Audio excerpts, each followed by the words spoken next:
Ladies and gentlemen, Steve Jobs. I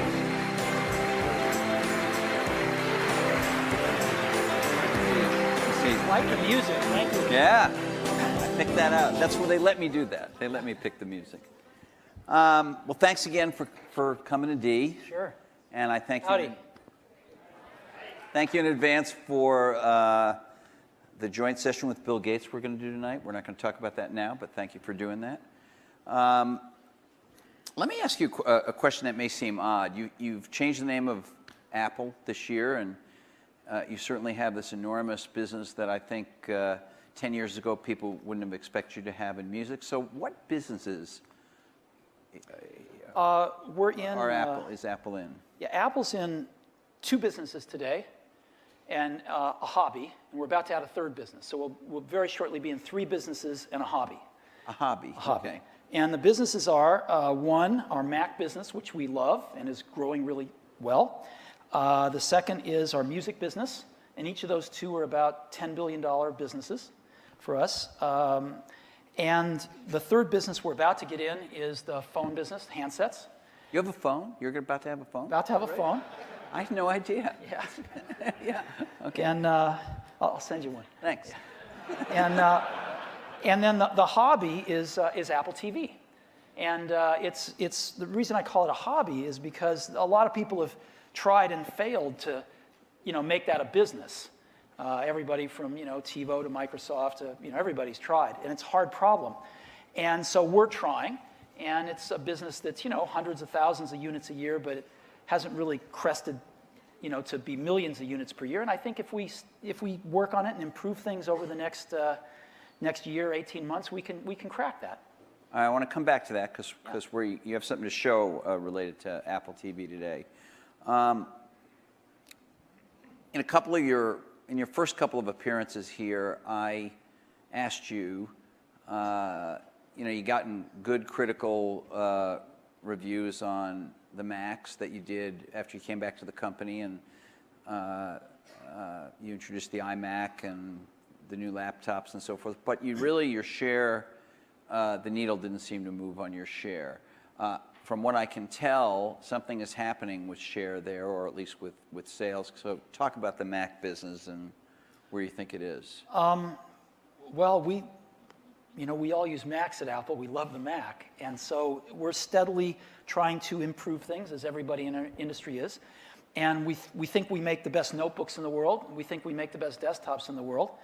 And our share of notebooks is ahead of the industry. We're about 2/3 notebooks, 1/3 desktops, and the industry is about 40% or so notebooks. And we've always been a little ahead there. And I could see a time when notebooks are even going to be 80, 90% of what we sell. We're also always improving our operating system. Generally, we have a release every 18 months or so. And we had a really big release about 18 months ago that we didn't get much credit for, but it was actually Mac OS X Tiger, which is our current release, on Intel, because we switched the whole product line to Intel processors. And that's for anyone that's ever tried to do anything like that, that's a huge thing to do. And we did it really well, I think. I mean, it was very seamless for the customers. And so that worked very well. And the growth that we've seen over the last several quarters, really since we got through that Intel transition, has been about 3 times the market growth rate. So we've been picking up market share for the last, In other words, the overall PC growth rate is X and Mac growth is 3X. Yes. Is that worldwide or U.S.? That's worldwide. And in the U.S., if you parse out the U.S. numbers, it's even more than that. It approaches 5X. And your market share is what? Around 6 or something, or am I wrong? If you measure it worldwide, it's like 3. If you measure it in the U.S., depending on who you listen to, it's 5 to 6. If you look at U.S. retail for notebooks, it's 12. So it depends on how you tweed the numbers together. There aren't really great numbers out there. As an example, if you look at U.S. retail, we have double-digit market share, but it doesn't include our web store, but nor does it include Dell's web store. So since Dell doesn't give us their numbers, we can't really calculate, what the consumer market share might be versus the enterprise market share. this is going to sound like a funny question, but there are people, when you change your name to Apple Inc. and you announced that you were doing the iPhone in addition, of course, to the iPod and the Apple TV, there are people who said, well, this is your gradual exit out of the computer business, the personal computer business. Right, do you remain committed to the personal computer business? Oh, yeah, totally. Totally. I mean, as an example, if you come to our Worldwide Developer Conference, which is a week from this coming Monday, we'll have the largest attendance we've ever had there, and we're rolling out the next generation of our operating system, Leopard, which will ship in October. No, it's massive investments we're making in that business. We love it. Okay. We haven't seen a big change in the iPod. If we put iPhone aside, and you did identify it as a separate business, I know there's an iPod in the iPhone, but for a while, are you planning some big new iPod model or iPod platform or change? So a while means since last September. Since last September, Yes, right? This is a fast-moving business. Right. Yeah, we generally don't talk. Yeah, but last September you didn't do a whole. It wasn't like you introduced the Nano last September or something like that. Well, new Nano. A new Nano, I understand, but I mean, not a whole new model of the iPod. Okay. Okay, so It sure felt like that with all the work that went into it, but I'll concede to that. So I wasn't taking your feelings into account. I was just looking at the. You know. So, as we look forward, all I should really say is that we're working on the best iPods that we've ever worked on, and they're awesome. And I can't wait till they're done. Okay, all right. Moving right along. What phone are you carrying? You have a phone with you? Oh yeah, Yeah. You want to show it? You want to Sure. wave it around? just a little thing here. Best iPod we've ever made, by the way. That's the best iPod you've Best ever iPod we've ever made. Best phone we've ever made too. made. Yeah, that's great. Are you still on track to ship that Yeah. when? Late June. Late June. Yeah. That means like the very last day of June, or what does that mean? Yeah. No, I would say in the latter part of June. The latter part of June. Okay, and it'll be available in volume. It's Sure hope so. yeah, and well, you and other companies have sometimes shipped products, and the I know. volume wasn't there right at the beginning. So I'm I think we'll ship a lot of them. Will it be enough? I don't know. I hope not. okay. And do you expect to sell most of these at your own stores or through Singular, or do you have? We're going to be selling these in our own stores and through Singular, which is now the new AT&T. Yeah, thanks. And Just like the old AT&T. Yeah. Yeah. and they've got You're a lot nicer to cell phone companies than you were last time you were on the stage here. it's really interesting. I don't know what the We've deal. we've gotten to know some of the players, and we haven't sold a phone yet, but Singular's been really great with us, I have to say. By leaving you alone, basically. No, actually, not by leaving us alone. They did a deal with us. We did a pretty different kind of deal than they'd ever done before, and it bent a lot of it bent or broke a lot of their rules. They'd never done anything like this, and they did it with us without ever seeing the phone. We wouldn't show it to them, and So that's what we call due diligence. I mean, no, what's you know what it was. It's like, and we kind of did this in return because we don't know much about how they work either. If you talk to great venture capitalists, they'll tell you that they invest in people, not ideas. Even if the ideas are great, they're really investing in the people.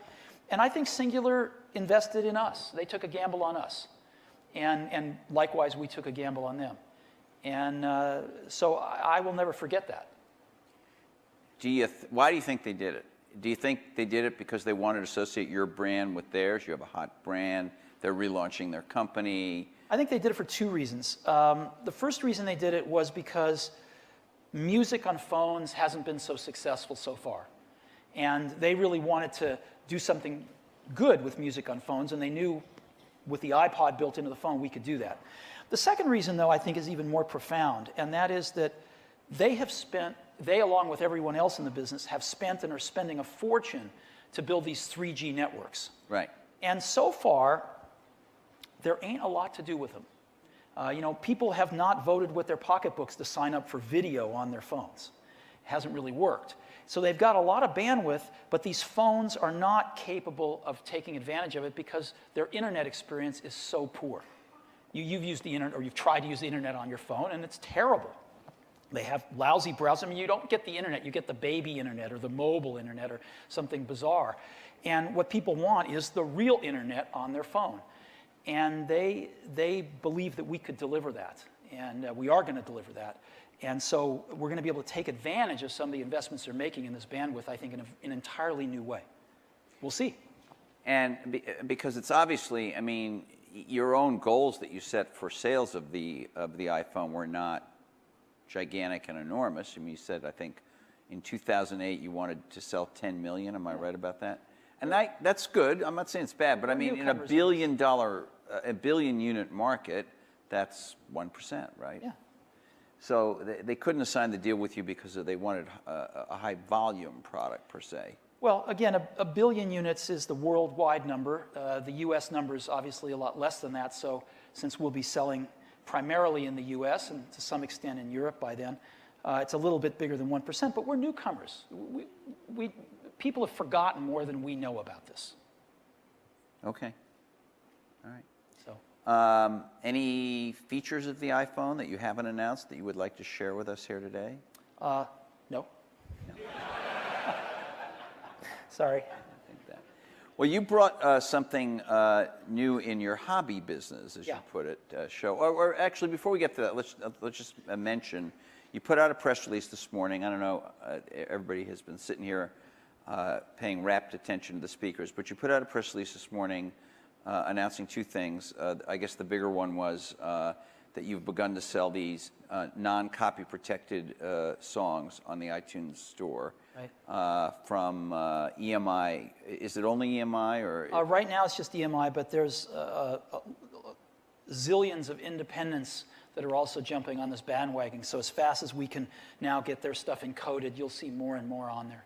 Okay, and those, as we've said before, I think over half the songs we offer on iTunes will be offered in what we call iTunes Plus, which is our DRM-free, higher quality audio versions by the end of this calendar year.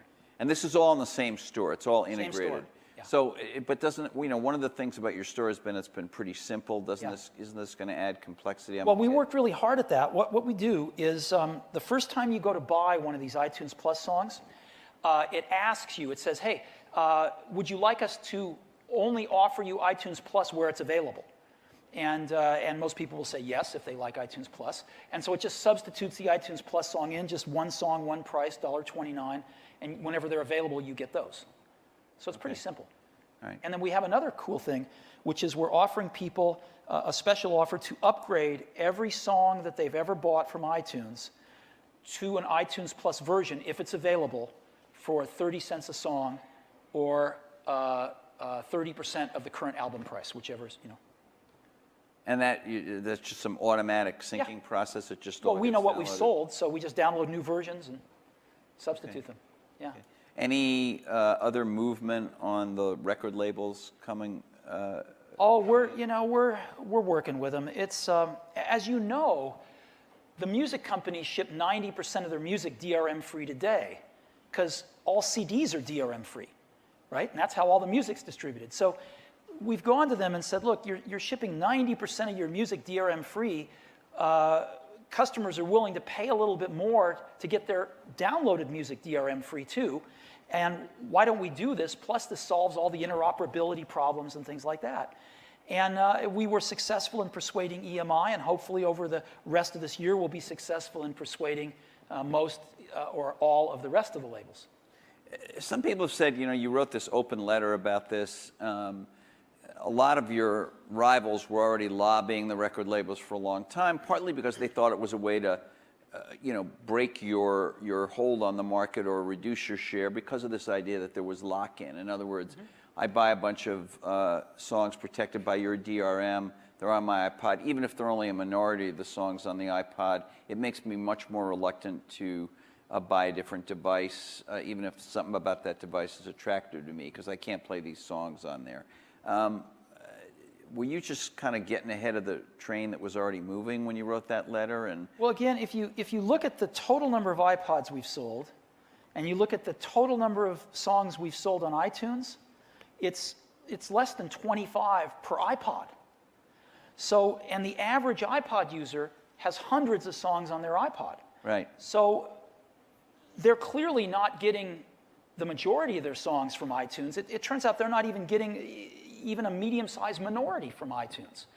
And so this whole notion that somehow we have a lock-in, that iTunes is locking people in to buy iPods, is ridiculous. And since iPods can take any, they can take any MP3 from anywhere and play it, Right. the notion that if you buy an iPod, you get locked into iTunes is equally ridiculous. You can get MP3s from anywhere. Matter of fact, most people do. They rip their CDs or they get music in other ways. In other ways. And the vast majority of their music they get in other ways. So the way we've always felt is if we have the best music player, we're going to sell iPods. If we have the best music store, we will continue to pioneer people buying music. And we work really hard on both of them, but we've never felt that one was significantly helping the other.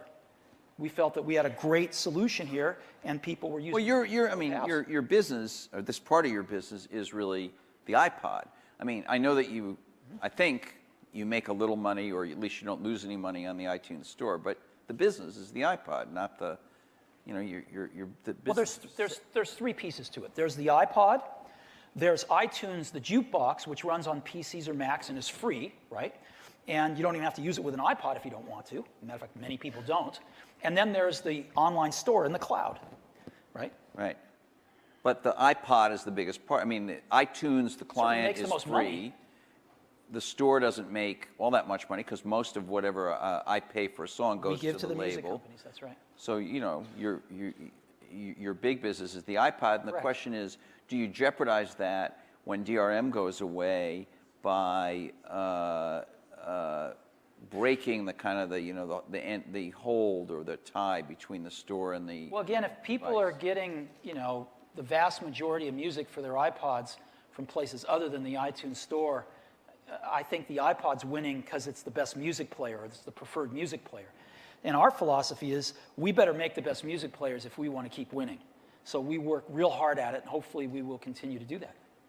Is the iPhone a wireless iPod, or is it a phone that has an iPod in it? I know that sounds weird, but I mean, what's the It's right three way for things. people to think about It's that? three things. It's the best iPod we've ever made. It's an incredibly great cell phone. People are probably overlooking that part of it, thinking, well, all cell phones are the same. But we've really revolutionized how you use a cell phone. If it was nothing but a cell phone, it'd be really successful. And then the third thing is it's the internet in your pocket for the first time. And if it was any one of those three, it would be successful. If it was just the internet in your pocket, it would be what the Sony Milo aspired to be. If it was just the best iPod we've ever made, we'd sell a lot of them with that. And if it was just a phone, we'd do pretty well with that too. But it's all three of them, and they play off each other. How much debate was there? I don't even know if you have any debate at Apple. I don't know, but Lots. really? Yeah. But I always imagine that it's like the UN Security Council and you have a veto, right? No, it doesn't work that way. If you want to hire and keep really bright people, then you can't tell them what to do. Okay. Very often. Right. Okay. Like once a year, maybe twice, you get to do that. You can just overrule. You have a but- silver bullet now and then, but basically you don't do that. So at Apple, it's about ideas, and we argue about ideas constantly. So, how much argument or debate was there about the decision not to have a physical keyboard on the iPhone? None. None. None. No. So there's this whole world of millions of people, and if you look at RIM, sales are growing. People who are absolutely addicted to these devices with physical keyboards, and you guys you had no one in Cupertino who thought that was a good idea. Yeah. Really? Yeah. Why? Why not? For a few reasons. One, once you actually use a touch display like this, it's like Hi there. That's our official photographer. I It's see. okay.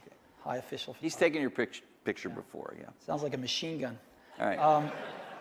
So Well, that could be your next hobby product, a quiet camera. That would be good.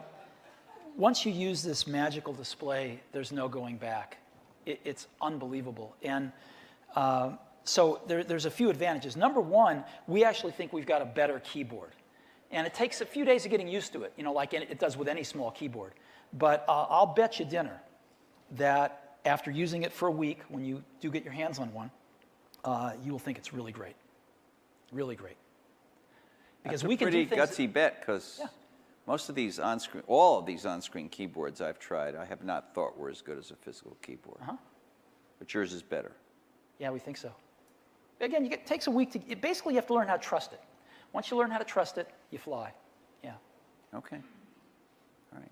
And the other nice thing about it, of course, is that we can use that physical space for other things when you don't need a keyboard. Right.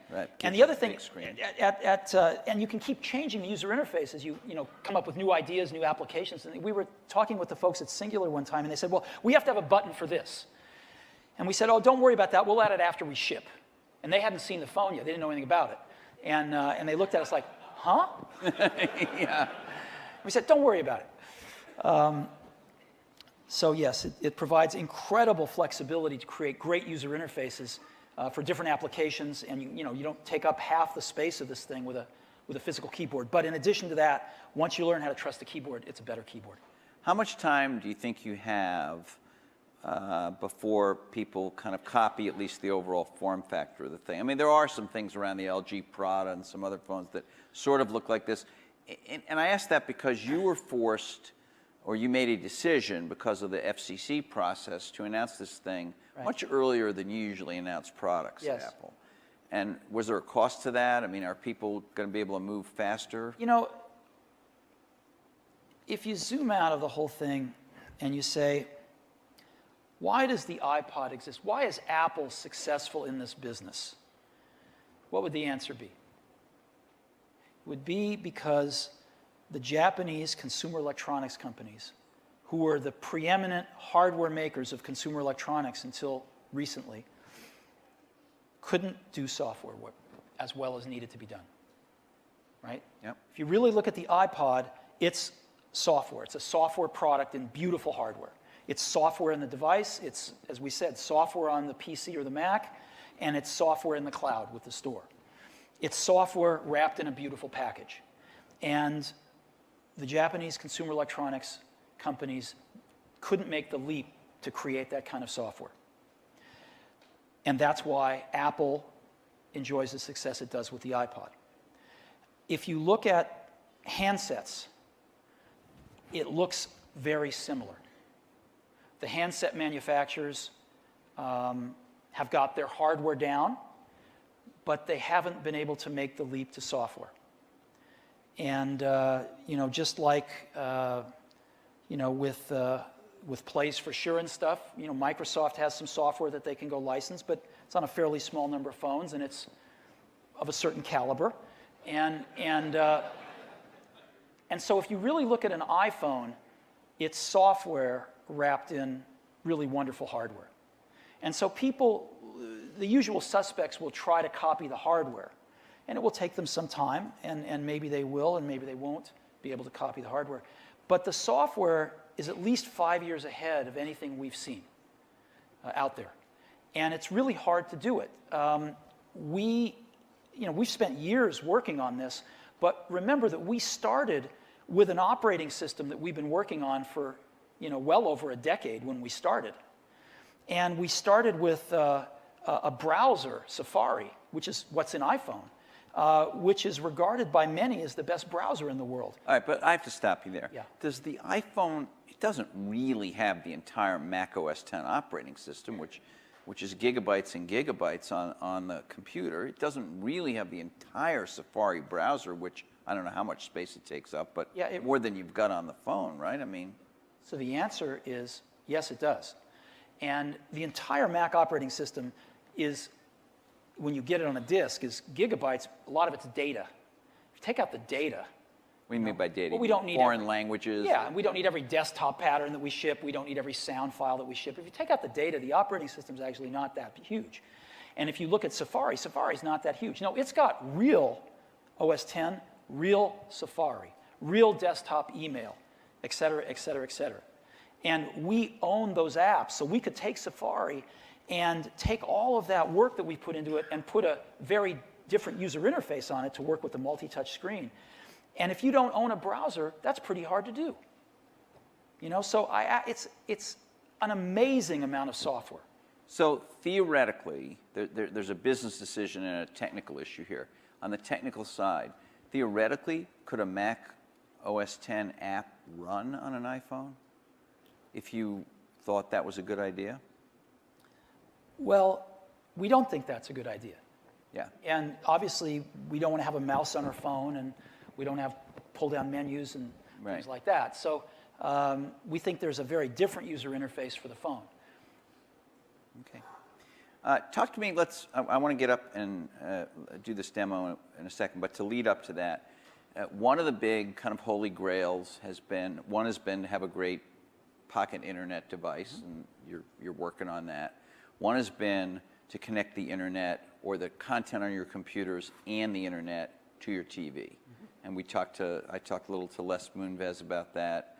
Obviously, Microsoft has, as you pointed out, made some previous efforts. Sure. They have a new effort where the Xbox sort of serves that function, and there are, millions of Xboxes out there. This is what Apple TV, I think, is about.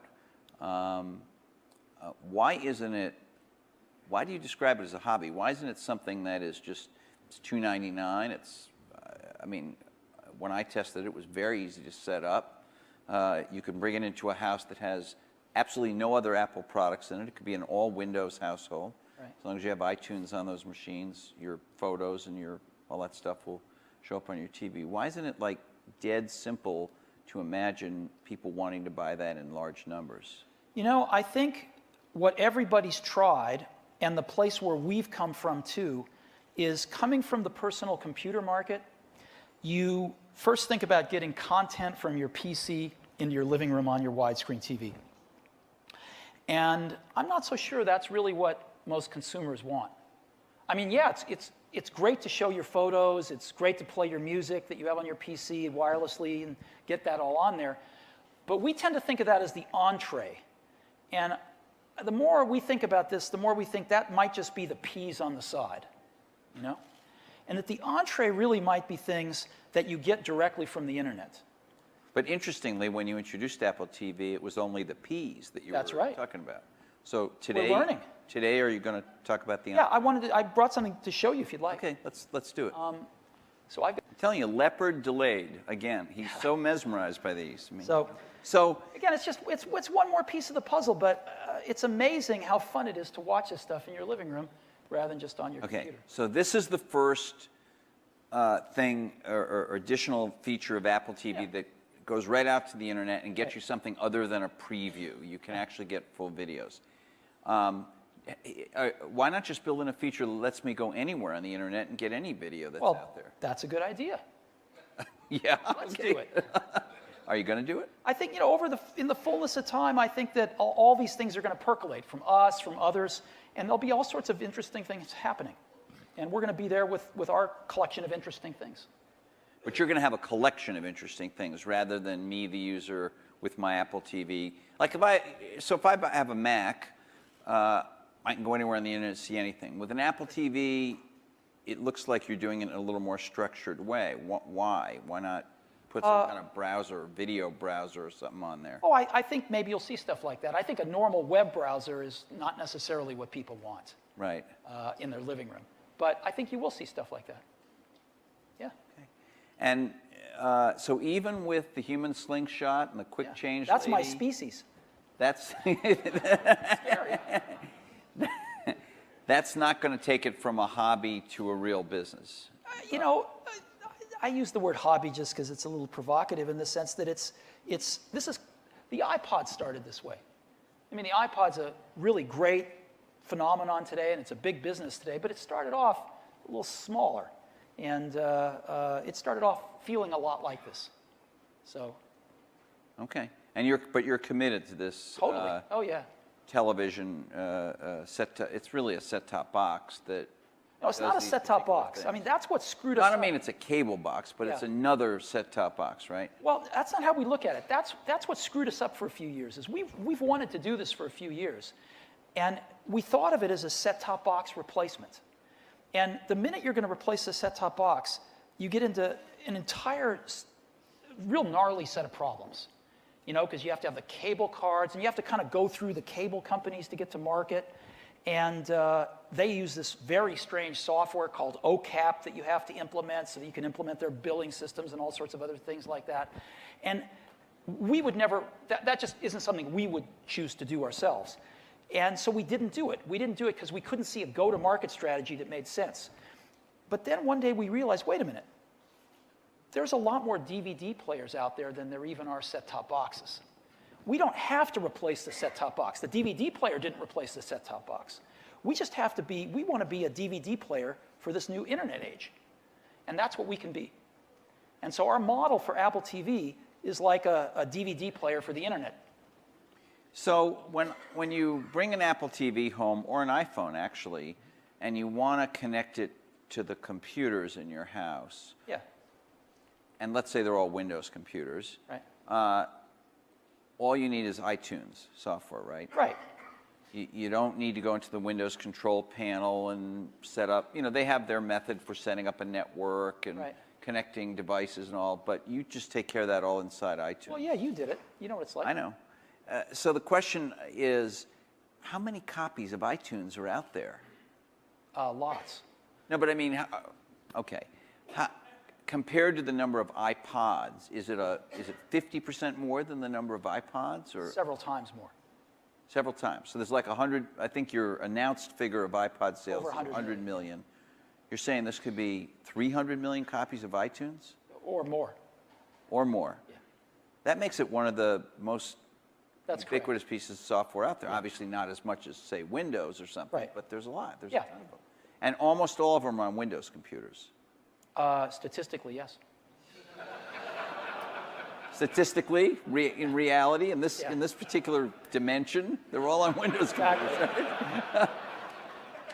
So that makes you an enormous Windows software developer. We are. How does that feel? Oh, we've got cards and letters from lots of people that say that iTunes is their favorite app on Windows. Uh-huh. But I mean, I knew you. You know, I think here at D actually. It's like giving a glass of ice water to somebody in hell.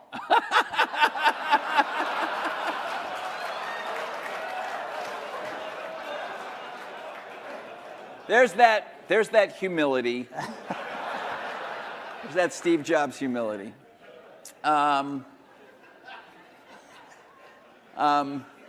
knew that you knew that you had to put it on Windows. You hired some Windows developers. You wanted to do it right, and all of that. But doesn't the scale of it surprise you? I mean, over and above however you feel about the success of the iPod itself, people don't pay attention to this. But this piece of software is just like on all these Windows computers. The scale of a lot of things we're doing surprises me. It's just, yeah. I mean, I never thought we'd ship 100 million iPods, you know? Never. No. Even when you're not known as a guy who lacks confidence, so you must have thought it was going to succeed, right?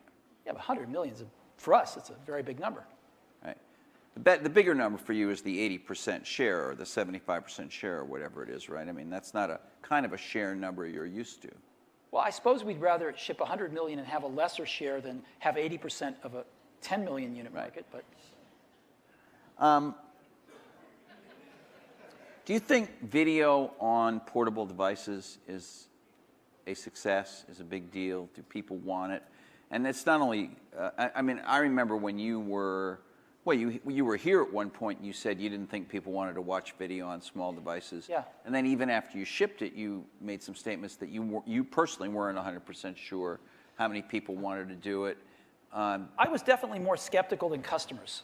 And what happened was with the iPod video, boy, they proved us wrong. And a lot of people, we go out and talk to our customers a lot and do a lot of research on that. And video has been the number 1 or 2 reason people have bought that product. And they use it a lot. So, and again, we've sold the better part of 100 million television shows. So it's... And you have any way to tell whether those are on iPods or primarily being viewed on... We don't, except by going out and asking people. Computers. And it's both. But people have watched a lot of video on those iPods. And the screens are, the screens are small and they're, $249 and things like that. So I think video's here to stay on portable devices. And I think its use will only grow. So, but you don't have video. I mean, the iPhone can play video, but you don't have a video service that allows people to download videos, I don't think, on the iPhone, do you? Sure we do. You do? It's just because it's an iPod, all those videos you've bought for your iPod play perfectly on the iPhone. Right, but I can't download them directly to iPhone, right? Over the air? Yeah, No. over the air. No. Why not? I mean, I mean, you know that a lot of the cell phone carriers, including AT&T, are doing this. Yeah. You know that Qualcomm has this whole new, essentially, cell phone television network that they've started. I mean, this is a big deal, and it's a big deal in other countries. Yeah. You're bringing out this phone with this Well, huge people have screen. tried it with music so far, and it's failed. And part of the reason that it's failed is that a phone isn't necessarily the best place for discovering or browsing through large catalogs of music to figure out what you want to buy. All right. And then when you download it to the phone, it costs more money because the airwaves cost more than the terrestrial internet.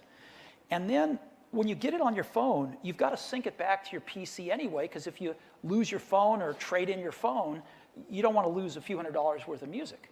So you can either buy it on your phone for more money in a less good environment and sync it back to your PC, or you could buy it on your PC in much bigger screen, easier way to buy, and then sync it to your phone. And we've got 100 million iPods we've sold that people know how to sync to their PCs. They know how to buy music on iTunes, and it's just second nature to just sync it to the iPod. So you have no plans at the moment to put any version of the iTunes store, either for music or video, on the iPhone itself, despite the fact you have a big screen and you have this non-baby operating system. And we certainly have nothing to announce today. Oh, really? Okay. All right. Well, why don't we take some questions, and then we'll go to lunch. Yes, sir. Hi, Steve. Eben Pagan, Hot Topic Media. I read in an article that you personally still pick up the phone and call to recruit people. And I'm wondering, you have any tips on what you look for and how you look for it in talent? Oh, that's a long discussion, but I will say... Take as long as you'd like. It's his conference, actually. I would say that I think, in our businesses, we don't build $4 billion semiconductor fab facilities that provide barriers to entry to competition and things like that.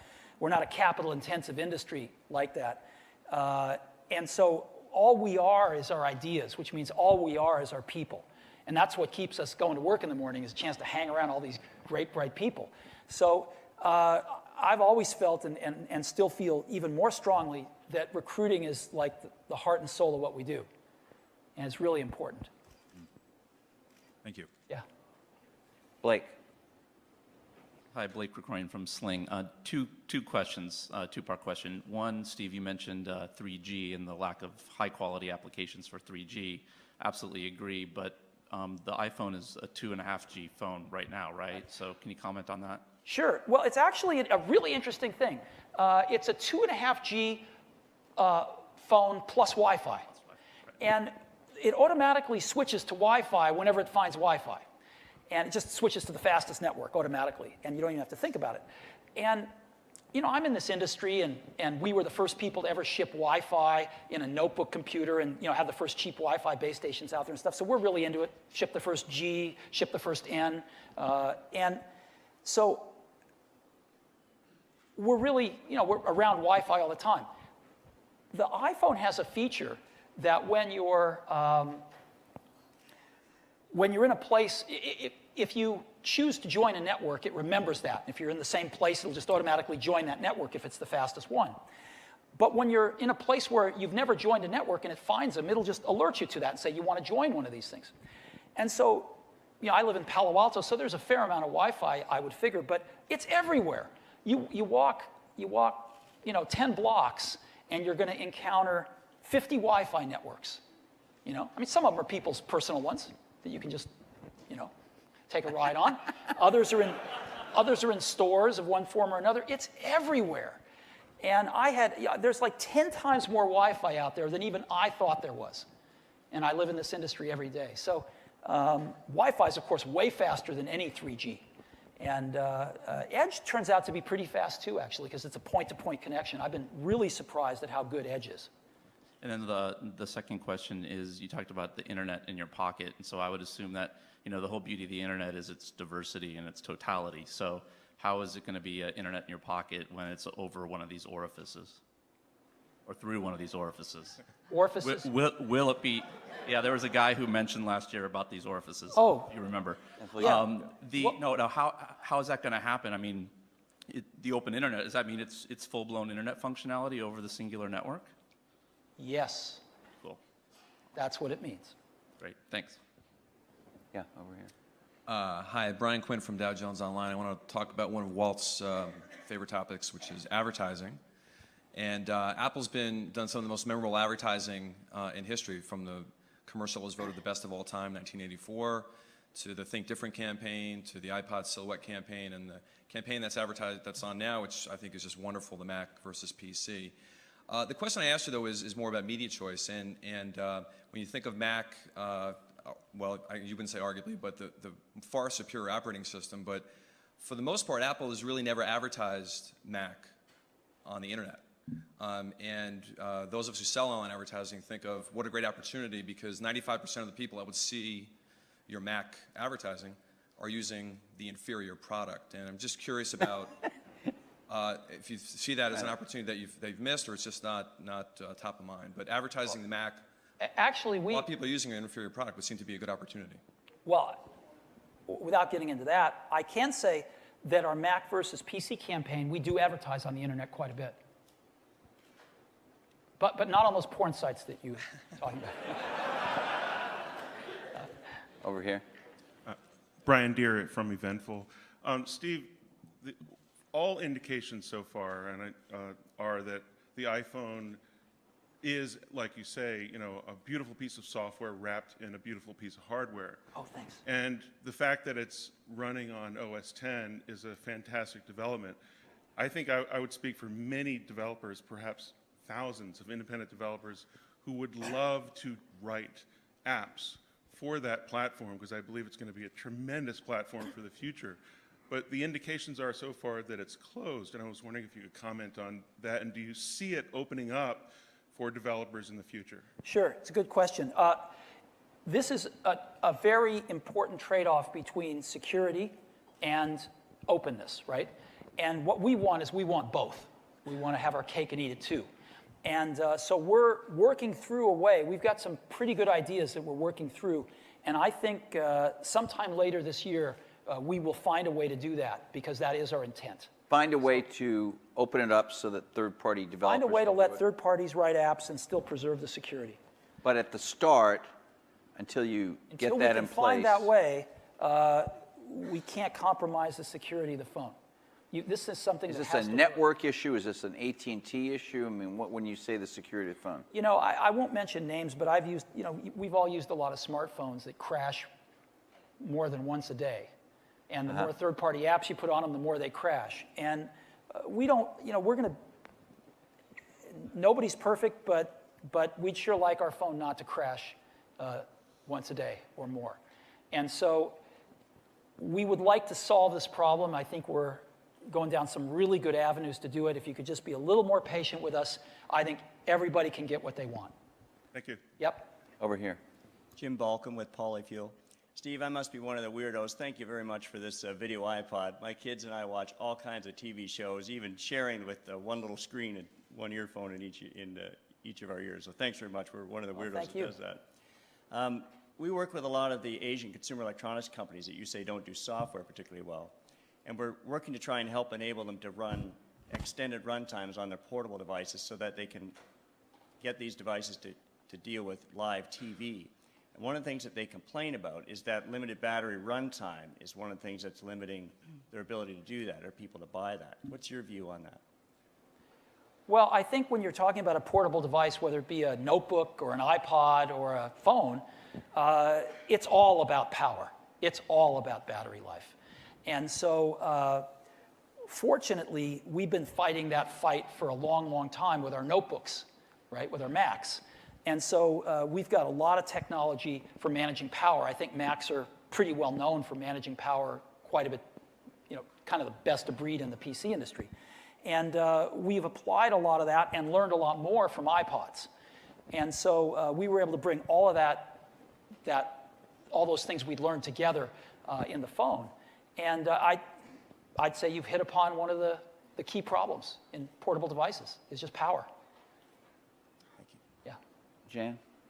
Steve, first of all, thank you also. I'm a 20-year-plus Mac addict and still hooked.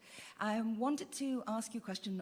2 years ago when you were here, you'd had a really rough time, and I asked you how you were. Apple is healthy, and you had been through all kinds of hell.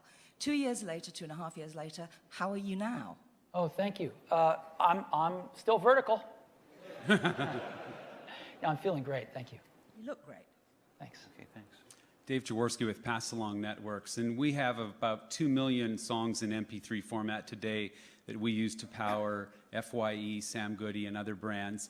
And when we have the EMI catalog, it will be MP3. You talk about interoperability and how DRM-free opens that up, but your DRM-free is AAC. So if I have a Sony reader that plays MP3 files, I can play any song I buy in MP3 format or that I rip from CDs.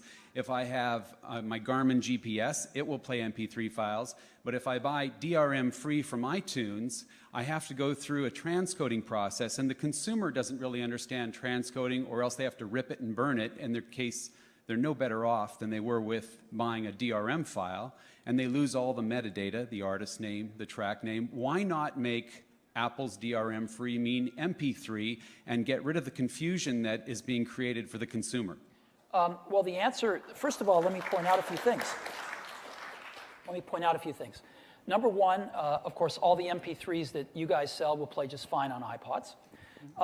And number two, the reason we chose AAC in the first place is for a given data rate, it's significantly superior to MP3 in its audio quality. So it's a much better encoder. And we don't own it. We license it. Anyone can go license it. As a matter of fact, a bunch of people have. Microsoft has. Most of the players out there have gone and licensed AAC, and they do play AAC. So I'm sure you can name a list of people that don't, but they can easily go out and license it, and they'll play it. But most of the big players out there now do play AAC, because A, it is a superior codec, and B, they want to be able to play stuff that iTunes, people rip their CDs in iTunes, and most of them choose to rip it into AAC. They want to be able to play that stuff, and they can today. Anyone can go license AAC. It is a totally open standard. And they're not licensing it from you. They're not licensing it from us. Some industry body or somebody. Absolutely. Yeah. So just like MP3, by the way, MP3 isn't free. We go license it from an industry body. AAC is actually much simpler to license than MP3 is. So we're not trying to keep anybody out. We're just trying to use a superior technology which results in much better audio quality at any given data rate. And others seem to agree with us because they seem to be putting AAC into their products more and more. And so, you could encode all your stuff in AAC if you wanted to as well. It'd be really easy. Thank you. But even if you don't, all the iPods still play MP3. Over here. Jonathan Kaplan from Pure Digital Technologies. Always great to have you on stage. It's enjoyable to listen to you, Steve. Thanks. My question is really around capture. I'm the CEO of a young company that makes capture devices, and traditionally Apple has stayed out of the capture part of both still and video. And with the iPhone now, there is a camera on there, so capturing still will happen. And I'm just curious how worried I need to be about you deciding that you want to get into the capture space, given that the on-ramp to the YouTubes of the world tend to be big devices that are difficult to connect with terrible software. Well, I mean, we do also build video cameras into most of our computers now. And You can't so, take those with you, so. what's that? You don't take those really, that's not a very portable way to capture video, move your Mac around too. Oh, MacBooks are pretty tiny. But The woman on the slingshot could hold her MacBook while she's flying through the air. Phil Schiller held a MacBook as he jumped off a, yeah. But we're not planning on getting into the camcorder market. That's a great answer. That's what your answer. Love